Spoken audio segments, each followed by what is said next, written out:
the COMMUTE Sports Network.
Who that nation? How you doing? Come on in. It's your boy Dolph Jackson, baby. I'm coming at you with this afternoon, this evening drive home episode, man. It's Friday, family. Hope everybody's having a great Friday, great beginning to your weekend. Look, we're gonna talk a little Saints news. I ain't gonna keep you long, family. Listen, if you join us Wednesday night, you already know what am I most looking forward to in this upcoming camp? The thing that's going to sink or seal this Saints 2024 season is simply the five guys that are about to appear on the screen. Those five gentlemen right there, those five who the Saints have put draft capital in, need to be, and I'm going to say it all off season, all training camp, all preseason. This needs to be our starting offensive line come week one, opening up against the Carolina Panthers. And again, not because of someone getting hurt, but because they have earned it. They have went out there, they have gelled together, and they're playing up to their capabilities. Right now, you're looking at the worst offensive line in the National Football League, according to according to PFF and other publications. The New Orleans Saints have the worst offensive line in the National Football League. There are only 8-9 guys who can change that, and 5 are right there on your screen right now. Those 5 will have to change it. They're the only ones that can change the thought of them around the National Football League. Eric McCoy, one of the best centers in the National Football League, is on your team, but you're still considered the worst offensive line in the National Football League. Cesar Ruiz, who's been up and down, inconsistent, must be consistent the entire season, consistently good, that is. Will Trevor Penny finally blossom into the player that everyone thought he was going to be when the Saints selected him in 2022? It's been a rocky start for the young man. He's been moved from left tackle to right tackle. We know his struggles early in the season last year. Eventually, he got benched, or should I say, he got red-shirted, shut down for the whole season. This year's first-round selection, Talise Fuaga, who's played right tackle his whole entire career. The Saints flipped him to left tackle to protect Derek Carr's blind side. And the even bigger unknown is at left guard, where last year's forward-round selection at the top of the forward round. Remember, the Saints traded up to get to the top of the forward round to get Nick Saldiveri from Old Dominion. These are the players that the New Orleans Saints will need to come through this season. They need to stay healthy. They need to gel as a unit, and they have to be one of the strong suits of this football team in 2024. All right, family. Again, I'm Dolph Jackson. This is your Saints Juice of the day. Let's see.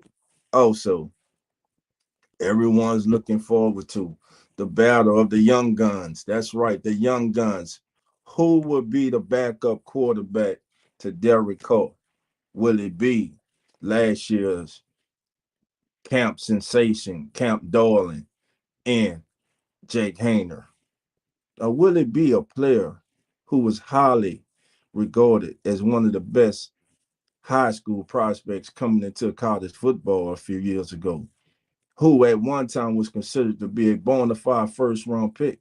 Many this year looked at him as possibly being a late first to second round pick. The Saints got him in the fifth round. Can Spencer Rattler rally? Can Spencer Rattler rally to unseat Jake Hayner as the number 2 quarterback of this team? Or will Jake Hayner solidify himself as Derek Carr's backup? Like it or not, if Derek Carr misses any significant time, this season goes straight down the toilet. The Saints are going to need Derek Carr upright. Derek Carr should have missed games last year, but he toughened it out. He went out there, and still I don't understand why, like you, that the head coach and offensive coordinator would not put in a veteran like Jameis Winston, who was fully healthy. But that ship has sailed. It's 2024. It's about these two young men here with Carr. Can Jake Hayner or Spencer Rattler be the future for the New Orleans Saints? We shall see. The strong suit of the New Orleans Saints continues to be the secondary. Paulson Adebo is in the contract year. All Paulson Adebo has done is progress his entire time as a New Orleans Saints. Many say he had a sophomore slump. We knew he was dealing with the injury, but in training camp his sophomore year, hey, he was having one hell of a camp. But then he was beset by injury to start the season, and it kind of affected him the entire season. Then Mr. Alante Taylor played outside his entire career, but moved inside because the Saints wanted to get their 3 best corners on the field to play the slot. It took them a while to come to the realization that, hey, this can be a home for me. I can be good at this. Instead of worrying about playing outside, the outside cornerback position. Man, remember last year, it was Adebo, it was Taylor, who was the opposite of Marshawn Lattimore. Adebo just took full control of that and said, no, no, no, no. This is mine, and I'm not relinquishing it. Now, as for Alante Taylor, he did get benched last year. But what did Alante Taylor do? Alante Taylor, after getting benched, improved week by week. He improved so much that in a recent article, he was considered one of the best slot corners in the National Football League. And now with a whole season under his belt, I'm eager to see the growth of Alante Taylor. Of course, in the second round this year, the Saints took Kool-Aid McKinstry from Alabama. First round talent, the Saints got him in the third. Let's see how they deploy him. Will he be in the slot or will he be on the outside? Some people continue to overlook a young man that I think just is a pro's pro, and he's if he was in the NBA, he'll be a highly regarded role player. And I'm talking about Ugo Amadi. Ugo Amadi has become a special team stalwart for the Saints. He can play safety and he can play the nickel slot. So Ugo Amadi, I will be keeping my eyes on him. Of course, veteran Will Harris was also brought in with the versatility to play in the slot and safety. Jordan Howland, Jonathan Abram, Will Harris. Who would be that safety opposite Tyrann Mathieu? We're only a mere a week and a half away from finding out. Well, start to find out who exactly will that person be, family. What I want to do before we get out here, like I said, I'm not going to keep you guys long. What I want to do before we get out of here, CBS Sports released its most recent rankings of head coaches in the National Football League, family. And this list At number one, listen, we know who was number one. Number one on their list right now is none other than the best coach in football right now, and that's Andy Reid. Andy Reid comes in at number one. Andy Reid's career record as a head coach in the National Football League: 258 wins, 144 losses, and one tie. He's been to 5 Super Bowls. He's won 3. He's 26-16 in the playoffs. This is his 12th season with the Chiefs and 25th as a head coach. So Andy Reid was your number one. Is the number one ranked coach in the National Football League going into the 2024 season. Number two, going into his 8th season with the LA Rams, is Sean McVay. McVay 70-45, 74 in playoffs, and he's been to 2 Super Bowls, and he's brought home a Lombardi also. And he's still one of the youngest coaches in the National Football League. Number three, Kyle Shanahan. Just can't seem to win the big one. 8 seasons with the 49ers, 8 as a head coach, 64 wins, 51 losses, 8-4 in the playoffs, but 0-2 in the big game. Can he close the deal? Will he ever be able to close the deal as the head coach of the San Francisco 49ers? Number 4 on the list, the black and blue division, AFC North, man. Jim Harbaugh, playoff record of 12-10, career record 160-99, 1-0 in the Super Bowl. 12-10. He's been in the playoff 22 times. He's been in the Super Bowl 1 time, and he got that ring, baby. So Jim Harbaugh,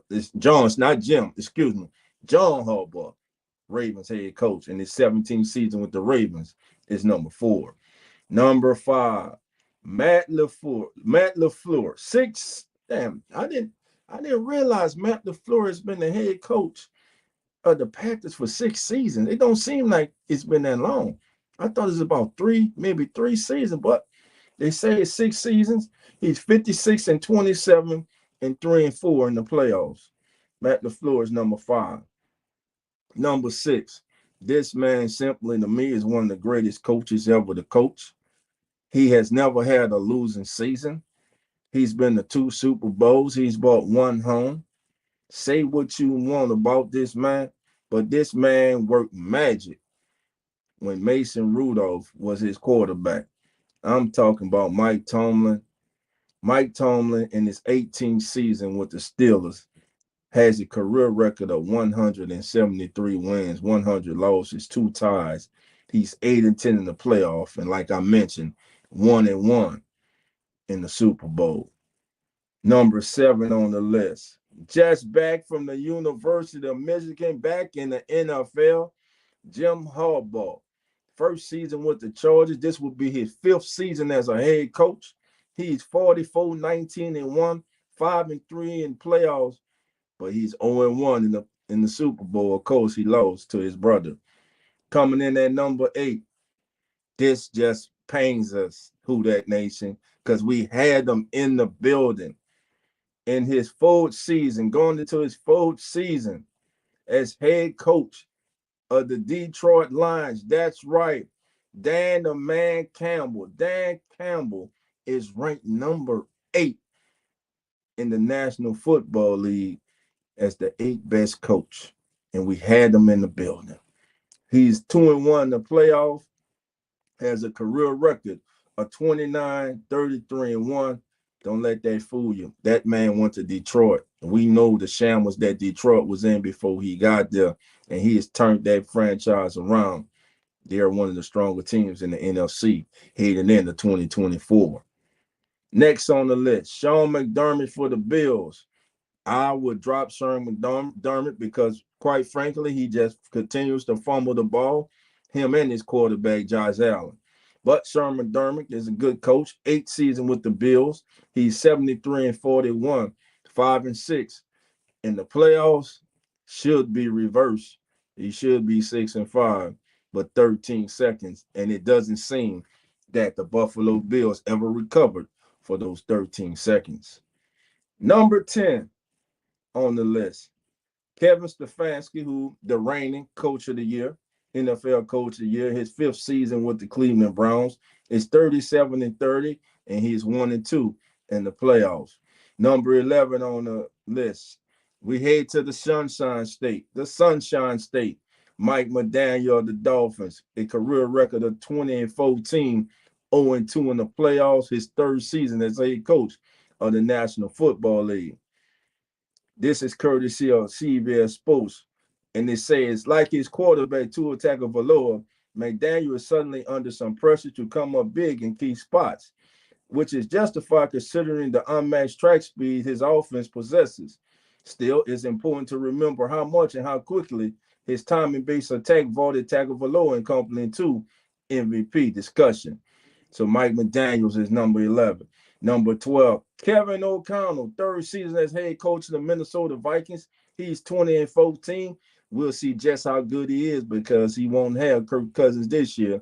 And we saw without Kirk Cousins last year, they struggled with a rookie quarterback this year.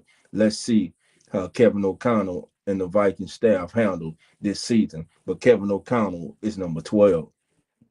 Number 13, the man that I personally thought should have been NFL Coach of the Year for the job that he did. He went to Houston, a franchise that had fired a head coach the last 3 years after 1 season. This man has turned this franchise around in 1 season. They are now, I keep calling them the darlings of the NFL, but with good reason. They are loaded. They are talented. They had the luck. They had the luck that Carolina decided to go with Bryce Young, and they got C.J. Stroud. And if y'all know anything, family, C.J. Stroud was my MVP all the way up to week 12 or 13.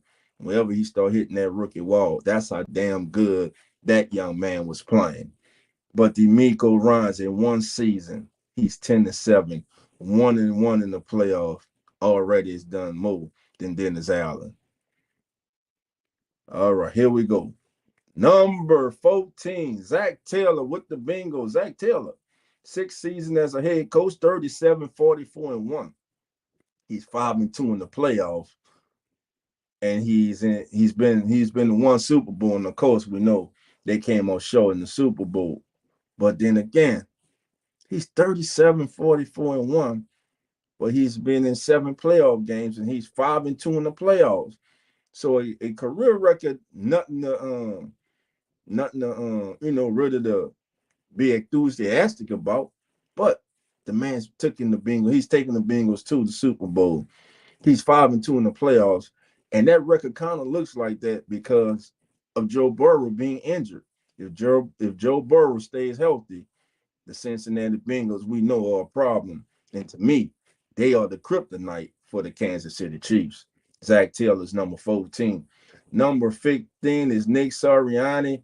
He was the toast of everybody when the Eagles made it to the Super Bowl last year after a hot start. They would even consider firing him at the end of this past season. But entering his 4th season with the Eagles, he's 34-17, 2-3 in the playoffs, 0-1 in the Super Bowl. Nick Sirianni is the 15th ranked head coach in the National Football League. This next coach, he's a Super Bowl winning coach. This is his 8th season as a head coach, 3rd season with the Jacksonville Jaguars. The New Orleans Saints just did a Zoom meeting with a Super Bowl winning quarterback, this man here. His career record is 53-1.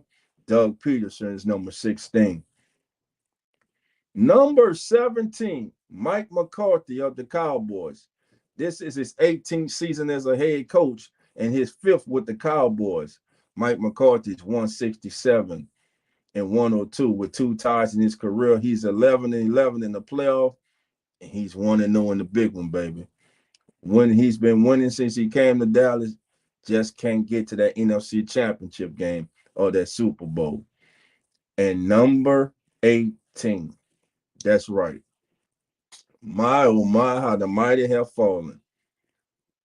Sean Payton is ranked number 18 heading into this season. This is his 2nd with the Broncos.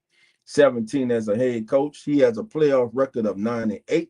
He's 1-0 in the Super Bowl. He has a career record of 160 wins and 98 losses. And CBS Sports says there might not be a tougher coach to place, perhaps because Peyton becomes so polarizing.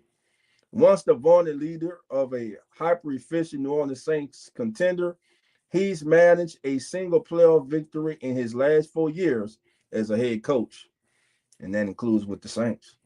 And now he's resetting the table in Denver, likely with a rookie quarterback in Bo Nix. We never saw Sean Payton develop a young rookie quarterback, but now he drafts his one in Bo Nix, who may have to save Sean's job. Number 19, Shane Steichen of the Colts. Second season with the Colts, he's 9-8. Did not make the playoffs. Number 20, Dan Quinn of the Commander. This is his 7th season as head coach. I've seen this story before. We've seen this story before with Dan Quinn, 43-42 in his career as a head coach. He's 3-2 in the playoffs, and he's 0-1 in the Super Bowl. And who will ever forget that Super Bowl? Falcons, fly, Falcons, fly. 24-0, 24. You know, it's so easy. Got to take a shot at him. It's so easy. But Dan Quinn is number 20. Number 21, New York. Brian Daboll, 3rd season as a head coach, and 3rd was as the leader of the Giants. He's 15-18-1. He has 2 playoff game appearances. He's 1-1. Number 22, Todd Bowles, his 7th season as a head coach. This will be his 3rd with the Buccaneers. Remember, he was coach before that. He has a career record of 43-58, and he's 1-2 in the playoffs. Bowles, who also went 2-1 as the Miami Dolphins interim coach in 2011, isn't entirely dismal from his NFC counterpart Dennis Allen in that his physical defense tends to mask more conservative game management for a borderline wildcard contender. Still, in the last 4 years, he's won a Super Bowl ring and led a playoff win of his own, giving him a touch more authority. So Todd Bowles is number 22. Okay. Notice who ain't been on the list yet. Raheem Morris, forward as a head coach. His first with the Falcons, he's 21-38. Raheem Morris is 21-38 as a head coach. No playoff appearance. First season with the Falcons. 21-38. That ain't good. Again, I say some people are better coordinators than head coaches. But players wanted them. Management wanted them. Falcon fans wanted them. Now they got him. Raheem Morris will be the head coach of the Atlanta Falcons this year. And again, his career record is 21-38. And like Dennis Allen, he has no playoff appearances. Number 24, Dave Canales. This man is in his first year. We haven't seen anything, and he's ranked ahead of Dennis Allen. He's number 24.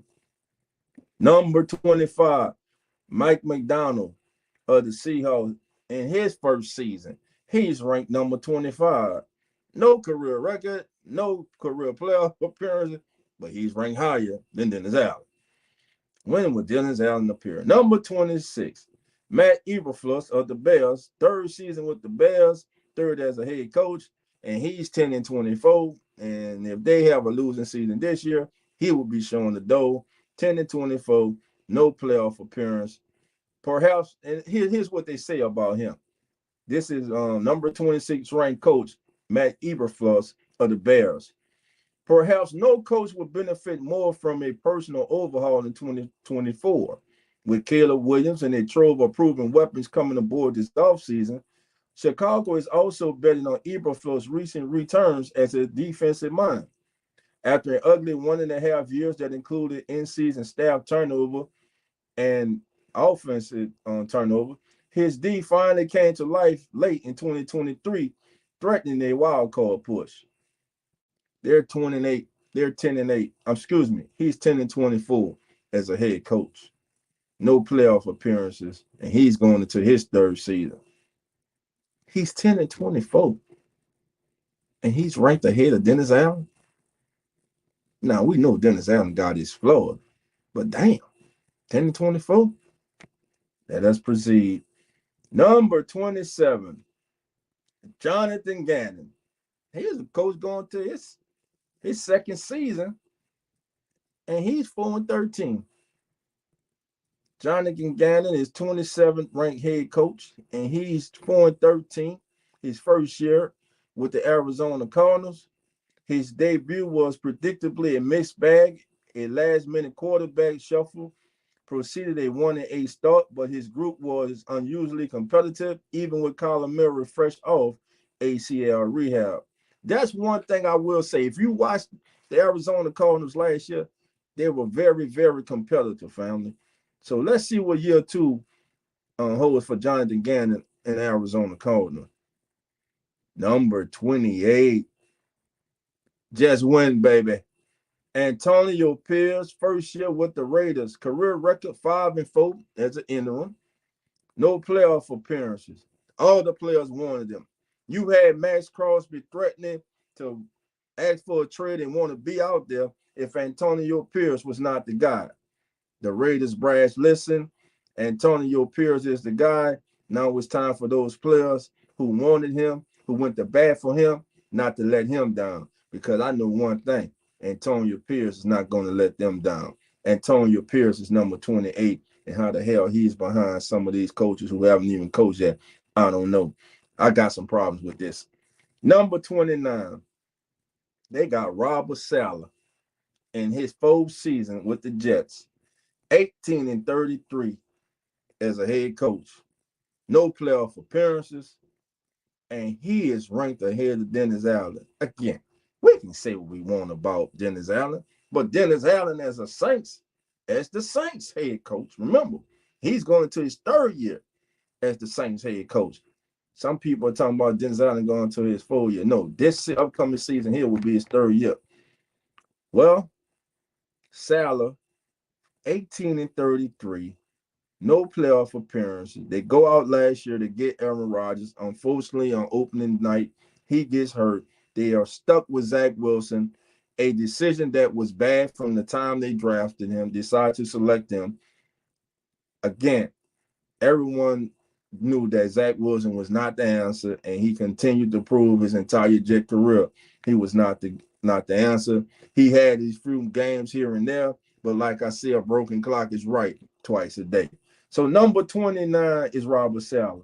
Number 30, another first-year coach, Brian Callahan. He's number 30. Doesn't have a career win, has never made the playoff, and he's 30. Number 31, Gerard Mayo in his first season with the New England Patriots is 31. And family, bringing up the rear family, is none other than our fearless leader, Dennis Allen. Dennis Allen has been voted as the worst head coach in the National Football League. The New Orleans Saints offensive line has been ranked and voted as the worst offensive line heading into the 2024 season. Here's what CBS Sports said about Allen. Allen's proven time and again he can deliver a tough defense.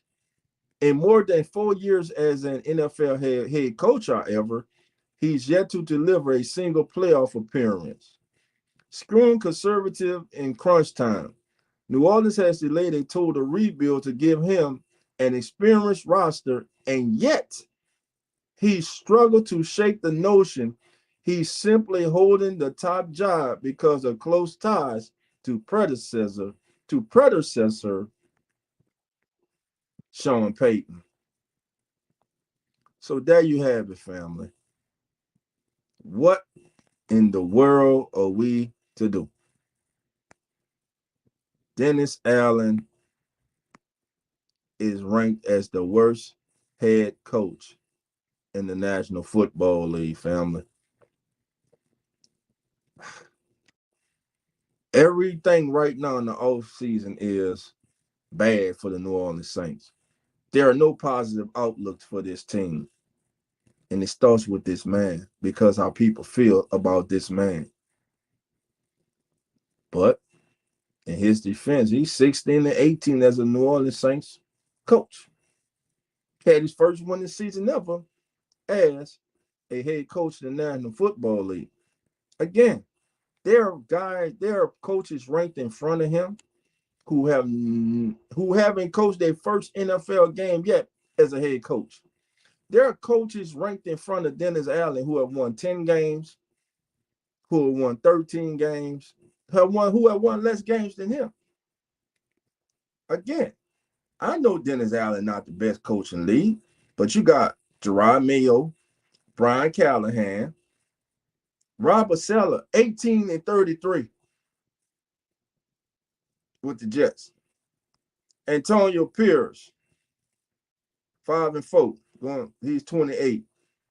You got Jonathan Gannon, who's 4-13 record. This is the one, though. You got Matt Eberflus ahead of Dennis Allen, 10-24 record. I don't know, family. Your guess is as good as mine. But look, I just wanted to come to you with your juice of the day and remind everybody, get ready that next week we have a special guest next Friday on Come On In NFL on the Come On In Sports Network. That's right. Hit that link in the description. Go to the Come On In Sports Network family and subscribe. We will have from the Cleveland Browns, Mr. KC Kinnaman will be in the building along with his co-host, Mr. Jacob Roach. And we'll talk and get the state of the Cleveland Browns. What's going on in the state of Ohio? How's Deshaun Watson doing? His name is Winston, the clear-cut number 2. Can the Browns offense this season carry their weight? Because we know one thing, the Browns have one of the better defenses in the National Football League and one of the most dominant players in Myles Garrett. Well, family, that's going to do it for today. I want to wish everybody a happy weekend. It is here, baby. It is Friday. Be careful going home. If you go drink, please don't drink and drive. Get you an Uber, get you a Lyft. Be safe out there. Enjoy yourself. Stay hydrated. Again, my prayers go out to those who have lost loved ones and also those who have were affected by the recent hurricane. Well, family, until next time, I'm Dog Jackson, and you already know the doors are open. So come on in. And like always, love, who that? And who that? And we out. Have a good one, family. I'll talk to you later.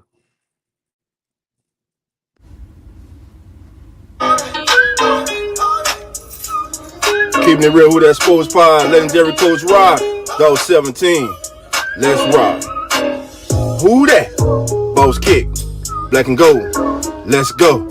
First and goal from the one. Best believe we go punch. Punching in, get them punch. With them Saints, watch us march. Down the field, down your throat. Keeping it real, who that sports. Breaking news, interviews, open lines just for you. Call in, join in, Pale Nation, just win. B.I., Mount Zion, Coach Green, oh my, CJ, JV, Trick or Trade, Jose. Keep it real, baby. Keep it real, baby. Keep it real, baby. Keep it real, baby.